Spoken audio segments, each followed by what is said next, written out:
That's the song. That's the song. I'm playing.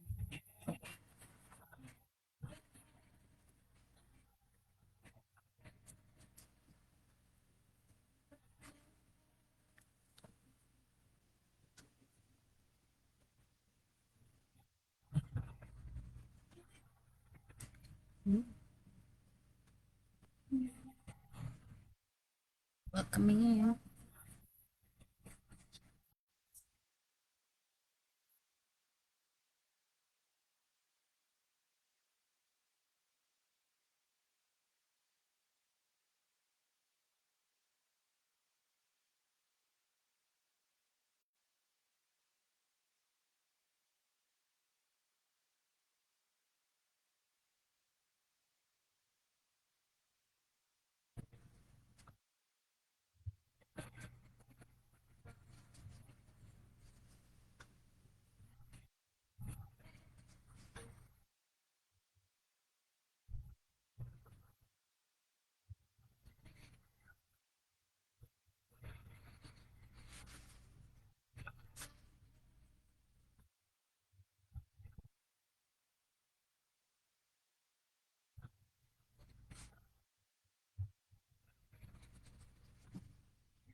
And good afternoon. It's not morning. So, welcome into Nashville Housing First Responder Show. And that was Dr. B.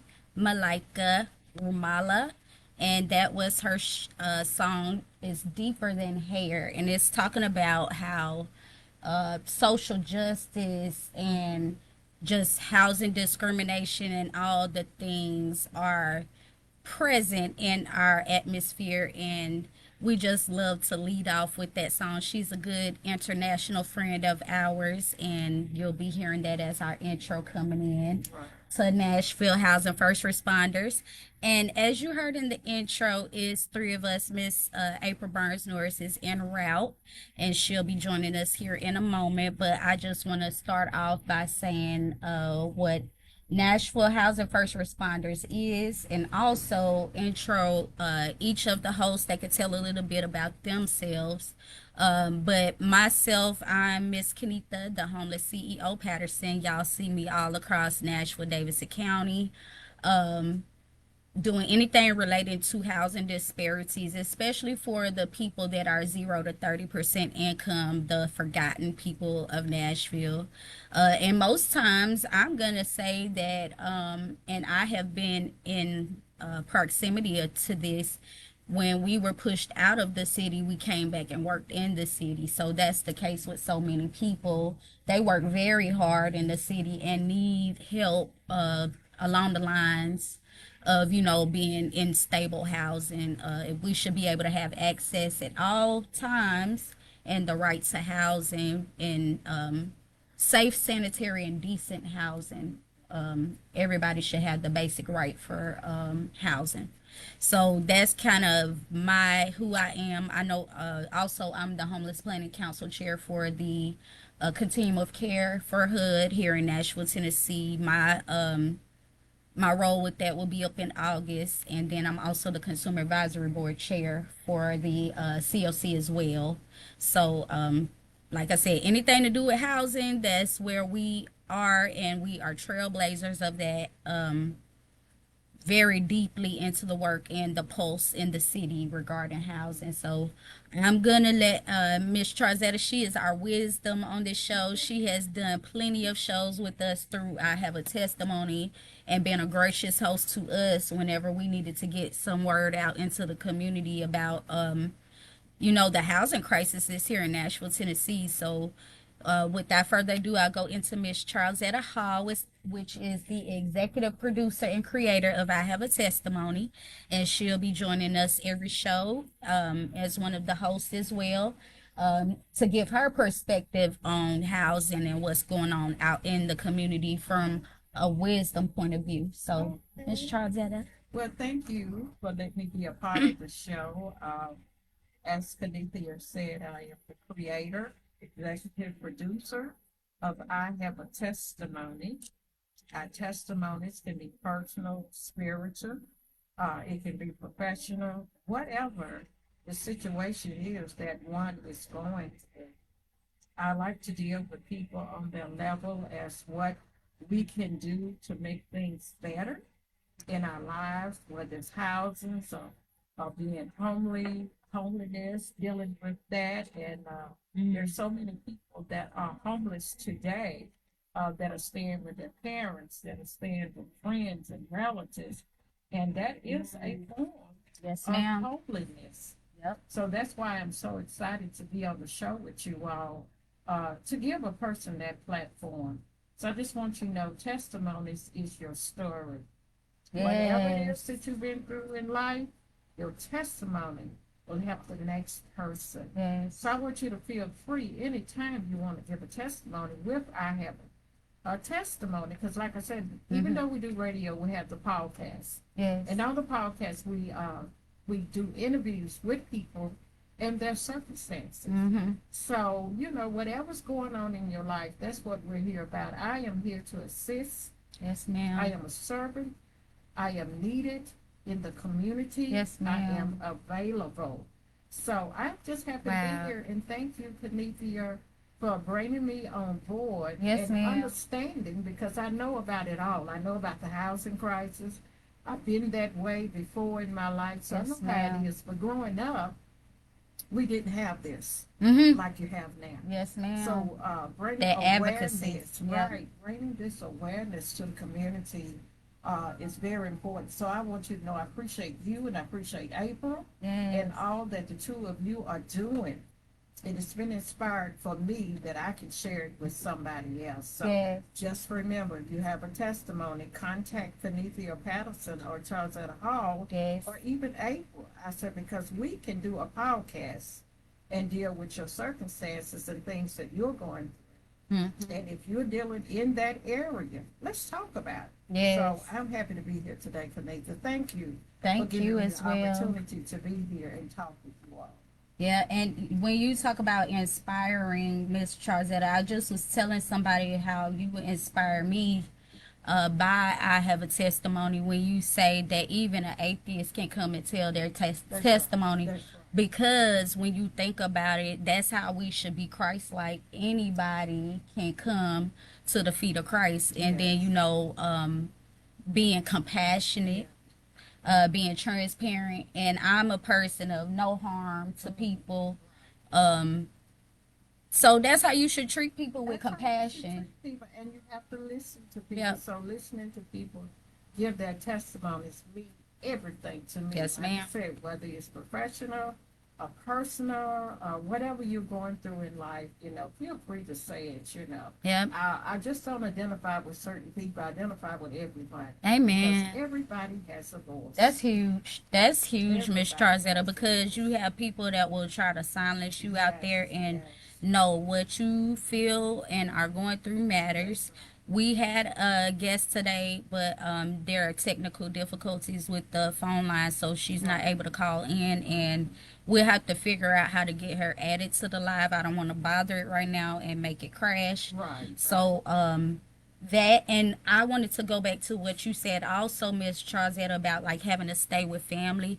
People don't know there is a literal definition of homelessness that HUD gives, and they do not recognize you couch surfing. Mm-hmm. They feel like then you have a place, and Right. that is not accurate from the people's point of view, That's right. even though that's what they write. And actually, is something called Housing First as a method and a model.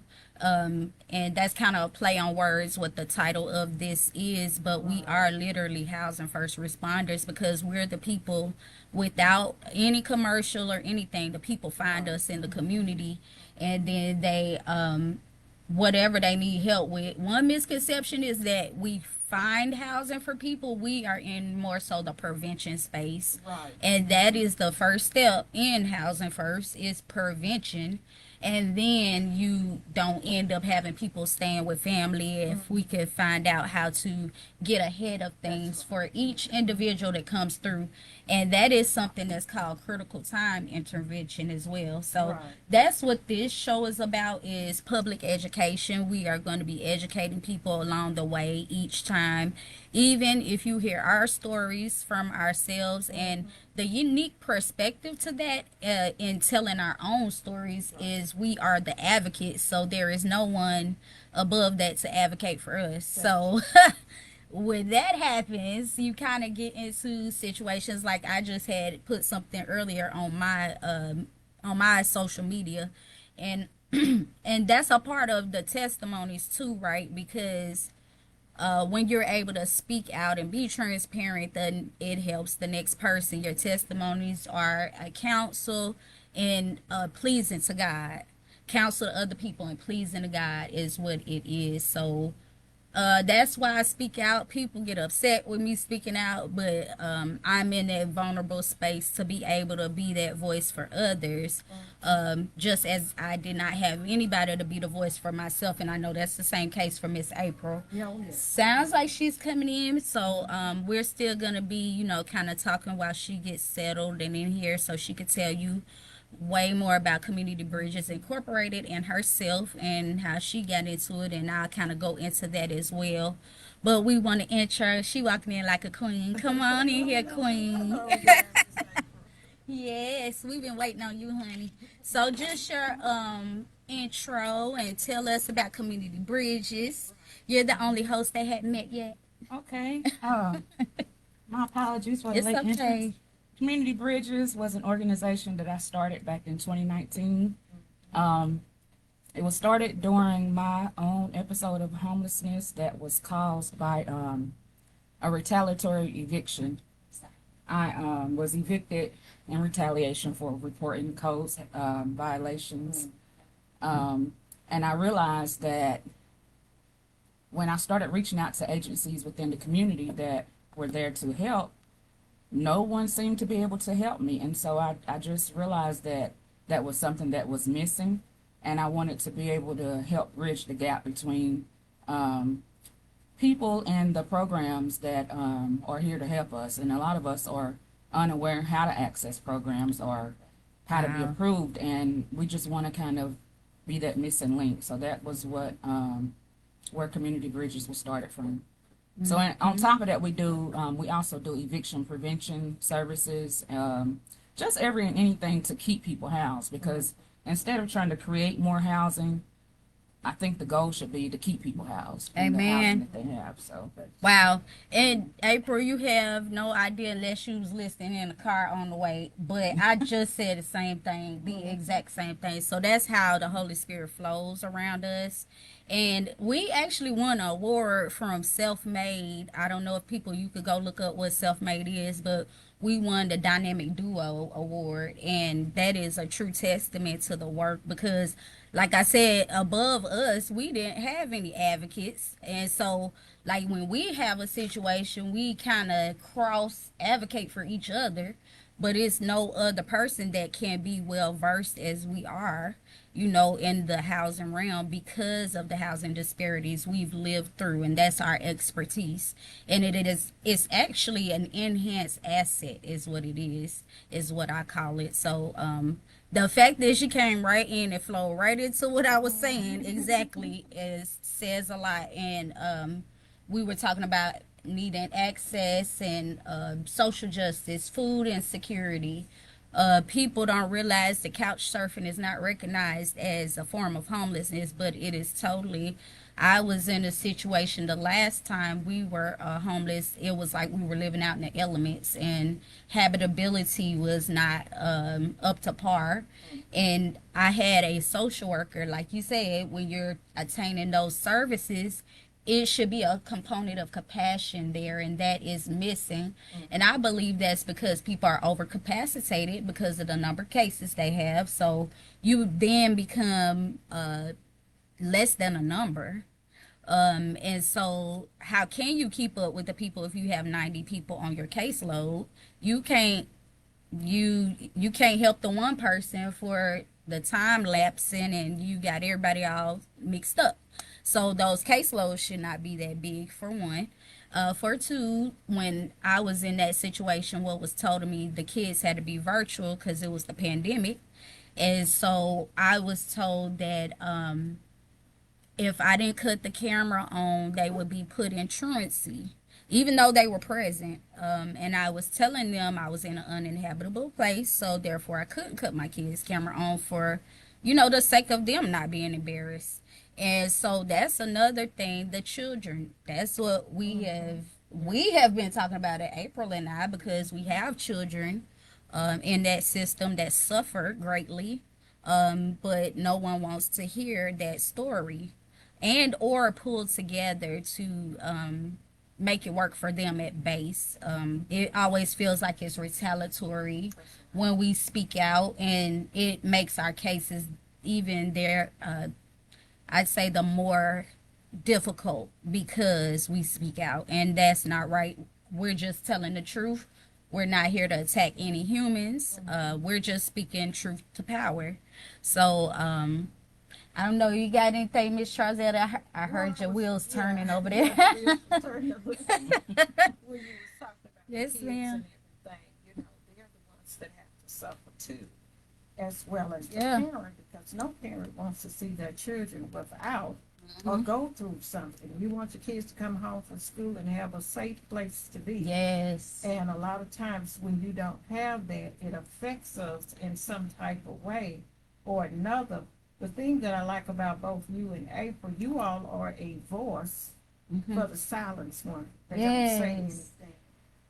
anything. They feel like no one is to care, no one will listen to them. Yes. So having a voice for them means everything, because they can say, this person knows what I'm going through. Yeah. They've seen what I've gone through. The experience that you two and I have had. It lets them feel more comfortable, but you'd be surprised as those that are struggling in silence because they have no one to speak for them. And they feel like their voice is not being heard. And they feel like, well, I hate to seem like I'm big and I hate to seem like I'm asking. Yes. But sometimes you have to ask anyway. And that's why I'm glad that a voice can be heard for the people that are suffering in silence. You pass them every day, Yes. and you don't know who they are. Wow. So we have to be careful how we treat people, the way we approach people sometimes, because you don't know what they're going through, Yeah. especially children. Yes, ma'am.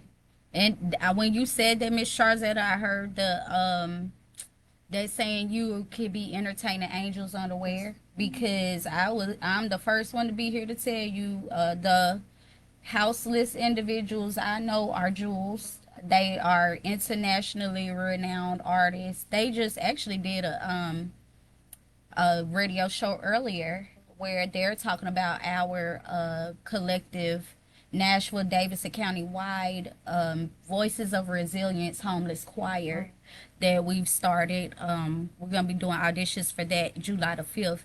But it's so much more that lives inside of us. And what I just mentioned is a means of sustainability where we can start to be, you know how you hear that term of pull yourself up by your bootstraps, when we know good and well the bootstraps never existed.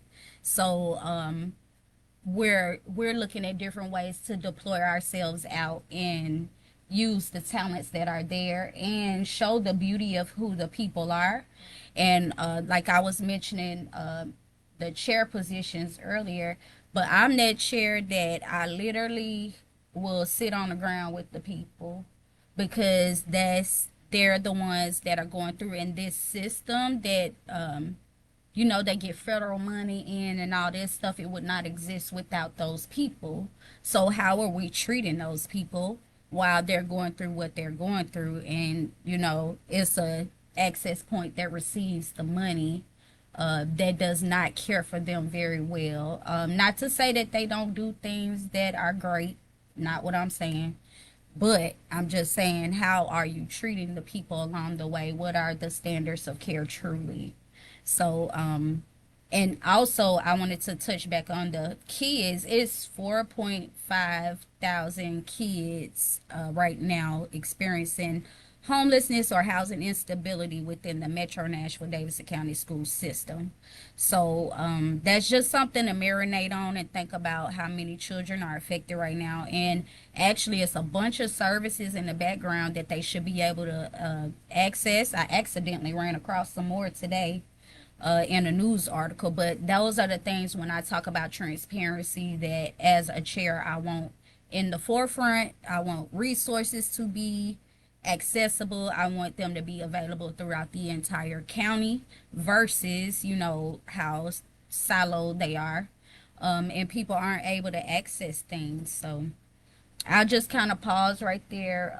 I wanted to know more about Community Bridges work too, because that's a huge thing of how you guys have been helping people behind the scenes. And again, like Miss Charzetta said, that's a silence thing. So just want to talk a bit about that too as well. Yeah, especially with some of the things that you pointed out about the children. That's one of the areas that Community Bridges focus on is education, because of my experience with the school system, trying to access the services that were supposed to be available for my daughter when we were experiencing homelessness. Yep. We see the policies, everybody wants to speak about, we have to follow the laws and the policies and everything. But when you present the policy to these agencies and say, hey, Yep. this is what you say you are able to do and what you can do, why is this not available to me and my child? Yeah. What I experienced all the way up to the Tennessee Department of Education was them saying they didn't even know about the McKinney-Vento homeless student services. And this is something that the federal Wow. government gives the board, the state education offices to distribute to all of the Yes. schools. So we know they know, but I think there's a disconnect. I really believe, like you were pointing out, Kanitha, couch surfing and the definition for homelessness when it comes to schools is different than the definition of homelessness when it comes to HUD and Two MDHA. different things. However, I think that they should connect in some type of way, Why they because if we disconnected? have Yep. like the Heroes program for Davidson County, and if they're supposed to be providing services for homeless students, that includes referrals for housing. And so regardless of whether you consider it homeless or not, the situation that child is in is Wow. preventing them from having stable housing and being able to learn Yeah. effectively. And if people are sleeping in their cars and sleeping on strangers' couches or relatives garages and basements, that's not stable housing. Mm-mm. And that's not a situation to where a child can really grow and thrive. Yeah. What happened to going to your room to do your homework? Where does that space live? Wow. And so that was something It didn't that exist. it didn't exist. And so I really feel that for the children going through those things and their families, the parents, because when our children hurt, we hurt. And if it's something Yeah. that is as simple as them getting a good night's rest, if you're living in somebody else's house, even though it's not considered homeless, you can't go to bed until they go to bed. Yeah. And if they happen to be people that want to stay up all night and party, guess what you have to do? Sit up and deal with it. Yep.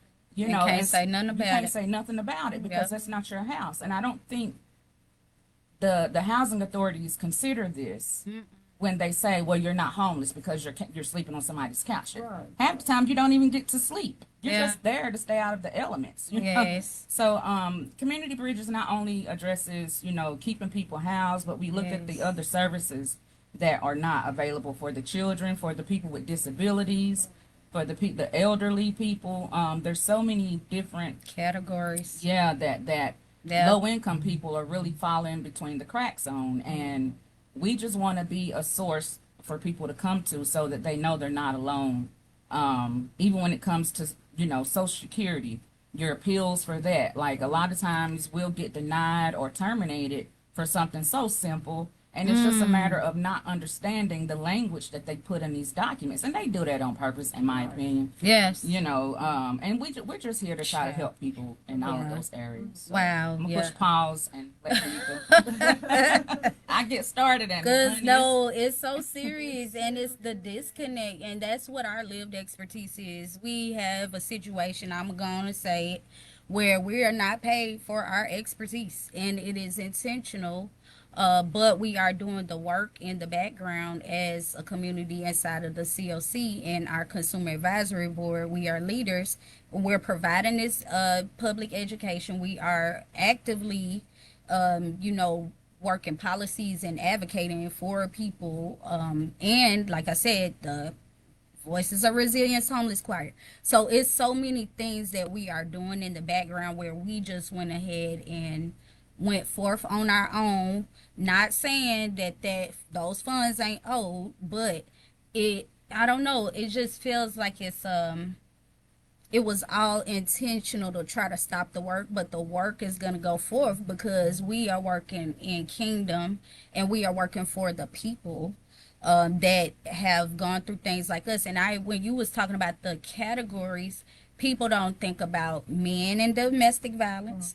They don't think about families and domestic violence. That is a thing when the seniors and elder abuse. That's Yeah. domestic violence. that and even the elderly needing help, because most of the times if they don't have family, they just suffering in silence.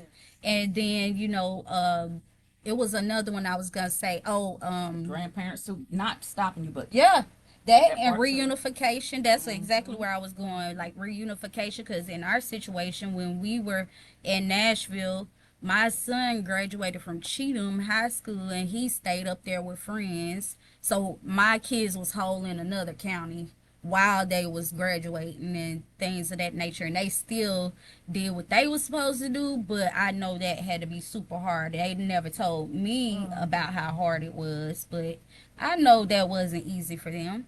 And for them to be separated from us, and we've never been separated as a family before, and we're an intact family. So, and it's different mechanisms that work into that, and it ends up being the social services and those providers. If you really hear a person, and if you slip up, what my experience has been, I must say this: I've had good caseworkers and I have had the worst of the worst, right? And it ends up being when they are fresher and new and not tainted, you get a good caseworker. And that should not be. And that means that they have gone so long and been so broken themselves that you no longer even care what you're doing. So it shows in your work. And to me, you go back and then you start attacking the clients. And it becomes that, and that should never be. So when I speak about standards of care, that's what I mean. how people are treated. Like I said, every day, Miss April and I, we're having to fight our own battles. And in addition, try to remedy what's going on for the entire city, because we know from our standpoint of lived experience what goes on. And again, we don't have that person to advocate for us, so we speak out and be that voice for people. I can't see if it's any comments or anything. I know we did have a guest. Hi everybody. Hi, Minister BB. I see you there. And we're talking about, so the name of the show is Housing First Responders, Nashville Housing First Responders, because we are headquartered here in Nashville, Tennessee. And we are already abroad, like this is heard globally. And then in addition, like I said, the different people that are a part of our collective of lived experience are doing international work. Miss April and I have a clothing brand apparel deal that deals with homelessness. The clothing brand Cherry Willow, they reached out to me. They found me, and I get this a lot, that people are like a fan of my work and they've seen my work, and I'm like, oh, I'm just little old me over here. I ain't thinking nothing about it. Just want to help the people. But they were like, on their website, they only deal with like high profile activists or advocates. And so I feel it's an honor to be a part of that. And it's been a long time dream of mine to design clothes too. So, but their mission at the base is to end homelessness themselves. And that's what their whole brand apparel is for. And so, Miss April and I both will have designs coming out here soon. Hers is with Community Bridges Incorporated, and mine is under the Homeless CEO and Innovative Job Solutions LLC as well. So it's some major things going through in the midst of adversity and things trying to be a blocking point for us, but we always keep pushing, and we will always, be there for the people. And that's exactly what this show is for. And that's focus. Yeah. And that's focus. Yeah. And I just like to say, everything you all are saying is so true. Mm-hmm. Working for the Department of Human Services for 36 years, Yeah. I saw the faces. Wow. I read the faces. I looked in the eyes of the hurt. Kids hurt too. Yeah. But I looked in the elderly's eyes, and they've lived the majority of their lives that they have to suffer. When they say they don't have a penny to their name, Yes. they are not lying. You better hush, Miss Charlotte. And know Wow. how it is to take your pennies Yes. and try to pay for groceries at Kroger's when you put the change in it. You'd be surprised how people have to live.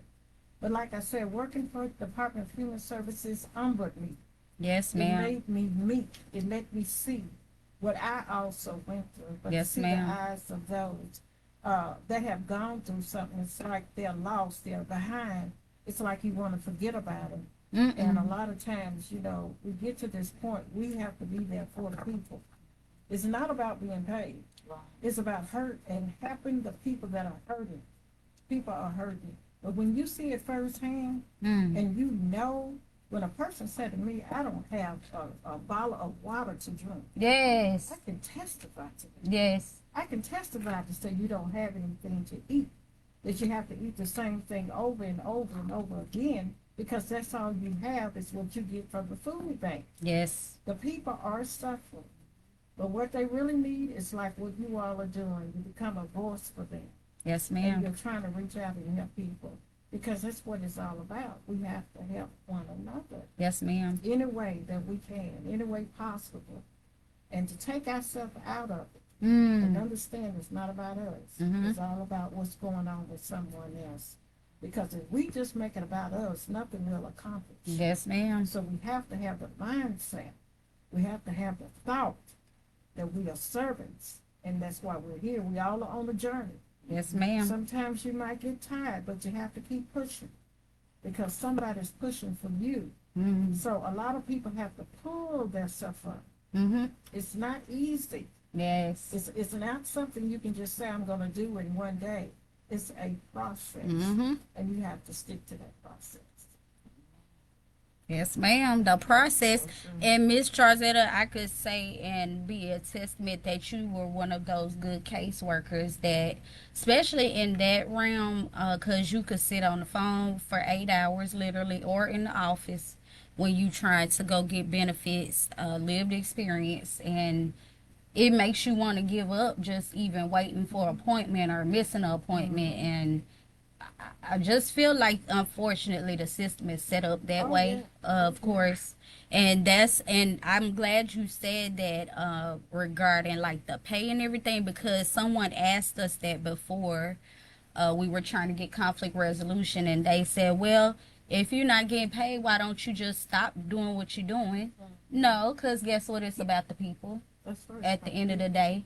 It is. And but at the end of the day also, we're doing that work and we should be compensated as our charter says we should be compensated. So I will never back down off of that. And where we have been paid before, that is being stolen from us. So I'm gonna speak the truth to the truth. I'm not saying anything that's a lie. I'm not saying nothing that's not factual. So exactly what you said. It's about the people. That's why we continue to go even at a deficit of our own. So And then you have to look into the eyes of the people that yeah. are rejected, and they'll tell you denied, you can't get this benefit. Yes. You know how that's hurting on the inside. It would take a person. It takes- Oh my God, it could trigger you bad. And exactly also what you said too, food and the children. We have a youth action board, and that's exactly what one of the kids said when the payment stopped for them. They were using the Dollar General cards that they were receiving to get food, and that was the only way they could get anything like extra. Like you said, that's not given to you that you could pick out your own food or what you would actually like or need. So that's a factor.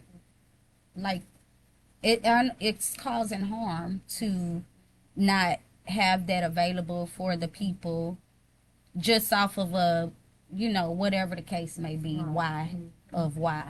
So I just want to make sure to speak on that. And hello to everybody out there. I kind of see y'all comments, but at the same time can't. But we had a guest that was coming on here. I don't know if she's able to try to join or how to join her, but if we don't get her on here, then we'll make sure to have her on one of the next shows that's coming up. But I don't know. Her situation is from a homeowner's perspective too, and hers is also inhabitability issues. So and just having the city hear her out, and it goes into those environmental conversations. And again, it should be transparent how we are able to reach out to environmental court, or just that it even is an environmental court. People don't even know that that's a thing sometimes. So that's the thing. Just our resource bank of lived expertise is where we have literally had to walk it out ourselves, and then we have that expertise of what we had to dig and find ourselves and be well versed on, and research. That's a huge part of it. We better research on our own to be able to know, like Miss April said, the policies, the procedures, and how to advocate for ourselves. And a lot of people aren't able to do that. And I was talking to somebody, and this has always been a conversation, that we don't think about how back in the day kind of Clover Bottom closed down. And that is a lot of our homeless population right now. When we lost all those institutions, I don't recall exactly which administration it was under, but they got rid of all the mental health institutions that were housing people that are not able to be out on their own. So now they're out in the streets, and then you have a group that are nomadic. You have nomadic people that don't want to go inside. So you have all these different categories to kind of figure out which bucket people are in and how to operate with that bucket of people, because it's so many different scenarios. It's not just cookie cutter. So just educating, public education to people, and that's what we're here to bring. And I was telling them earlier about like the song we introed on Dr. Malika and how she's the founder of the Lived Experience Institute, People of Lived Experience Institute.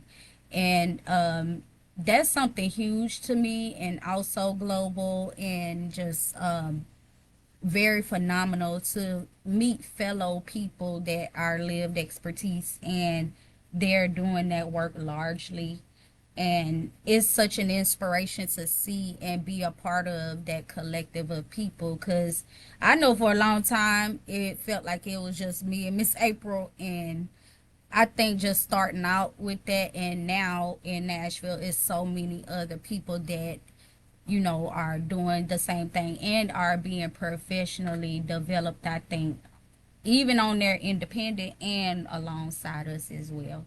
So I just love the autonomy of that, and that's like the individualism of it, and each person is their own purpose in the kingdom to make the kingdom work. So I yeah. would like to piggyback a little bit on what Kanitha just spoke on, Yes. as far as being able to see what I would like to give us credit for initiating here in Nashville, Davidson County, and the state of Tennessee, which is incorporating lived experience Yes. within the COC, Mm-hmm. the continuum of cares across the state of Tennessee. That's something that Community Bridges and Kanitha, with her organizations, actually wrote to Governor Bill Lee requesting. And so I just want people to understand that it's not happen chance that we sit in the positions that we sit in. We actually did the work to get it created. Yes. And so, like, the things that we say are needed, we are speaking from experience. And whether they like to admit it or not, people hear us. But what I feel they do is they like to hear what we say and take notes on what we're saying, and then they want to go and implement it and take the credit themselves. Yes. But that's why I want to put the stamp on it, and we have the documentation to prove this is something that we asked for that didn't exist. Yes. And now that it is established, it's like we're experiencing so many roadblocks because they see what we're doing is actually something that could be successful. It's going to be successful regardless of whether they support us or not. Yep. But I just wanted to be clear that what we are doing is something that is going on across the United States. And what we've been able to do in the midst of this is connect with other national organizations, the National Low Income Housing Coalition. I was a member of their 2024, Yes. collective cohort. Yes, ma'am. And when we went to DC with this last, the legislation where they going up to the House The to Capitol Day on the Hill. Day on the Hill. We met with so many different leaders across the United States, and that was where I had met with Dr. Malika and so many other people that are like-minded and are just as passionate. And so what it lets me see is that we're just getting started. And if they think me and Kanitha made a lot of noise, wait till they see what we got coming. Oh behind boy. us.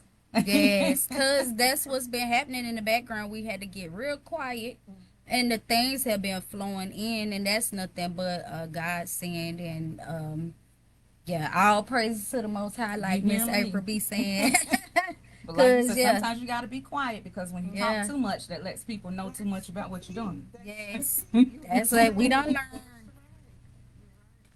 Okay, Miss Deborah is saying she doesn't know how to join, and I don't see how to add her either. I think she has to request to get on here.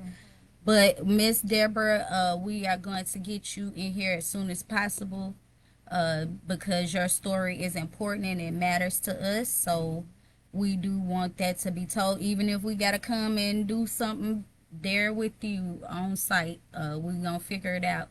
But we did have a guest for this morning, but that's just the Lord saying we need to talk about, what this is, and what to expect and what's to come for Nashville housing first responders. And that even has a meaning behind it that we're gonna be quiet about, but at the same time it is very much so something huge that needed to be created and flow into just the tenant rights and advocacy policy space. So while we're fighting and that's another thing too with the services. We're not here to attack or fight you. I do not wish to fight any other human. However, being confident and assertive in what you know and the services you should receive, like Miss April said, and we can go and look up the policies that say what should be given, and to be told that this is not that, it just is counterintuitive and not helpful for any families. So the people you're sent here to help, you're harming by these different new rules and ways that are not the actual policies that are written in by the federal government that sends those funds down. So the Miss Shamita said, "Get them the business, ladies. Long overdue." And she knows she's lived expertise too. Um, so yes, ma'am. Thank you, everybody. Hey, Robin, David. So yeah, that's what we're here for. And Yeah, I want to add too with the services and the policies. I think that's a big part of what we're trying to do with our positions is hold the agencies accountable, because I think a lot of times they have the policies.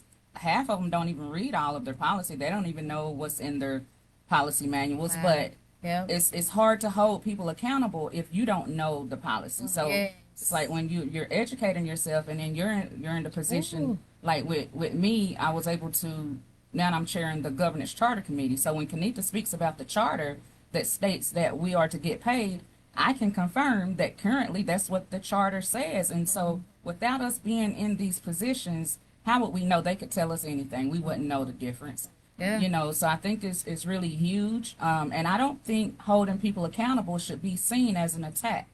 Because if all we're asking you to do is to do what you said you would do and what your policy says, how is that an attack? Unless you're just trying to ignore the fact that you're not doing what you said you would do. That's the accuracy yeah. there. Yep. Accountability. Yep. We don't have no stories to tell except for the real stories of the people. That's one of my taglines is storyteller of poverty and homelessness, because I've lived through it with a large family of 7. So just as different avenues and ways that you get through that. It's been many scenarios, so you've yet to hear really the stories from both of us, and really all 3 of us. Even Miss Charzetta's got a whole story like that. So just I don't know. I do. I know that was a lot, It was a but whole at the lot. same time, I really feel really, really deeply about this, and that we could be able to get in touch with the people, and they can vice versa be able to get in touch with us, and that will give people some type of alleviation to the situations they're in, because we know what it feels like to be there and have nobody. So Can I add one more thing? absolutely, ma'am. So the floor. before we were given this opportunity for this show, we were attempting to get the COC, the Continuum of Care, to allow us to go virtual or live at our CAB meetings. That's the whole point. And with the meetings that we host with the Continuum of Care, and they alleged that it wasn't allowed because of The Open some Meetings Open Act. Meetings Act. But when we read the Open Meetings Act, it did not say that. And so, but to counteract that, instead of continuing to argue with them about something that was like arguing with the brick wall, look at God, how He just created this Wow, opportunity yes. for us to come and have the conversations That's a word. without having to go through them. And so, it's just all a blessing. That's how I know this is aligned. Yes, You know, every single thing. yeah, we Yep. don't, sometimes we fight in battles, and all we got to do is turn around and look around us, and we don't even have to deal with Walk that. around that mountain, you didn't even have to climb it. Yep, You that's know. what we got.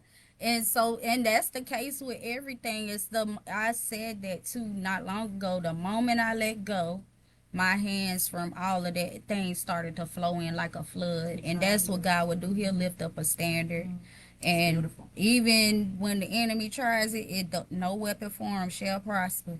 So we going forth, and we are in our season. We are in our place. We got, I don't know, how can I say this? It's all about the new. That's what God is doing. It's all about the new. No matter who tries to stop the new, it's about it. And we're going to talk about it.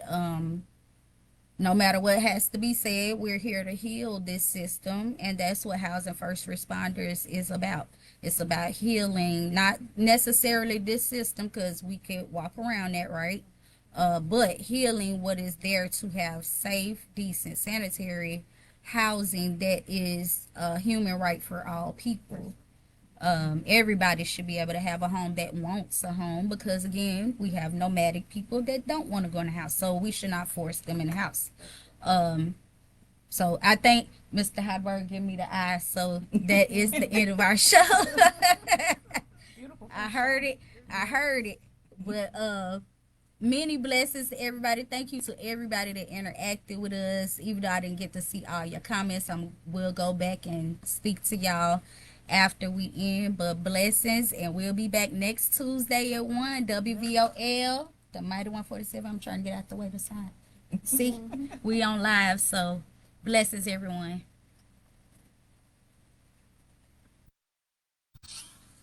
Awesome. Yeah.